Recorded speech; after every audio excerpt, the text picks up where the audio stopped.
Neste episódio, vamos relatar como eram as reuniões de auxiliares na sede principal. Mas antes, se inscreva no canal, dê o seu like, comentem também e compartilhem com seus amigos. Isso ajuda muito a espalhar essa mensagem e a abrir os olhos de mais pessoas. As reuniões na sede principal eram momentos em que esperávamos receber orientação, direção espiritual, aprendizado sobre como servir melhor as pessoas. Mas na realidade, não era isso que acontecia. O foco nunca era Jesus.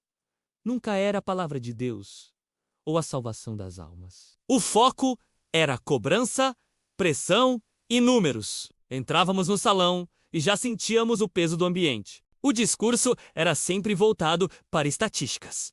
Quantos grupos estavam ativos? Quantos jovens compareceram? Quantas pessoas novas foram trazidas? Quantos dízimos e ofertas entraram naquela semana? A espiritualidade ficava em segundo plano. Ali, o que realmente interessava era o resultado visível, o crescimento numérico da instituição, e não a transformação real das vidas. Havia também muita comparação. Um auxiliar era colocado contra o outro, sempre mostrando os melhores resultados para estimular inveja e competição. Pastores regionais faziam questão de expor quem estava rendendo mais e quem estava ficando para trás. Isso criava um clima pesado, de disputa, onde ninguém se via como irmãos em Cristo, mas como rivais dentro de uma empresa religiosa. Nessas reuniões vi muitos sendo humilhados. Em uma ocasião, o bispo Clóculo entrou para dirigir a reunião e percebeu que um auxiliar o olhava de forma séria. De repente, ele disse em voz alta: "Por que você me olha assim? Sério, seriedade não é sinal de espiritualidade." E continuou: "Na malandragem, ninguém olha assim para o outro, pois você sabe o que acontece." Fui bandido também, e sei como é isso. Aquilo foi constrangedor para todos. Aquele auxiliar foi exposto diante de todos, sem ter feito nada de errado,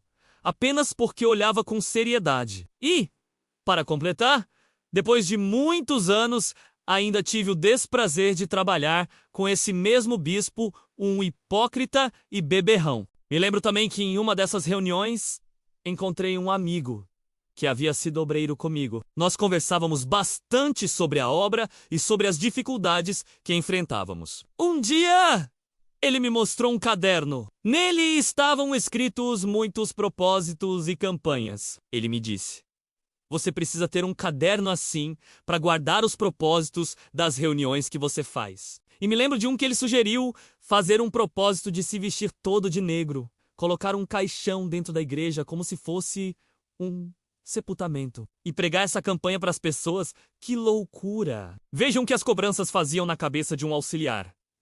Nada de Deus, nada de evangelho. O objetivo era apenas impressionar, chocar e, no fundo, arrecadar mais valores. E havia ainda mais cobranças. Não se podia chegar tarde, pois logo após a reunião, tínhamos que correr de volta para a igreja. Cada semana era um bispo diferente que dirigia os encontros, mas o Clóculo sempre estava lá, seja conduzindo ou observando. Eles sempre ensinavam como devíamos fazer as reuniões, como plantar envelopes e criar propósitos. E havia uma regra principal que todos repetiam: vocês não podem ficar atrás do pastor titular. Vocês têm que assumir a igreja do seu titular. Suas reuniões têm que superar as dele em ofertas e em quantidade de povo. Saíamos dali pilhados, envenenados, incentivados a competir com o nosso próprio pastor titular. O sistema religioso nos ensinava a observar suas falhas, pegar seus vasos,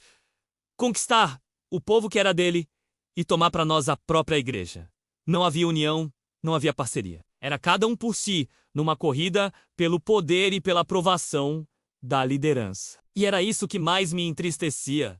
O Evangelho de Jesus ensina amor, unidade e serviço. Mas naquelas reuniões, o que víamos era cobrança, pressão e humilhação. Muitos saíam de cabeça baixa, desanimados, pensando se realmente estavam servindo a Deus ou apenas alimentando um sistema que só queria resultados para si. Exibir como obra forte e próspera. No próximo episódio, vou relatar como pastores eram escolhidos para ir para outros países e qual era o requisito principal. Se inscreva no canal, dê seu like, comente e compartilhe. Espero todos vocês no próximo episódio.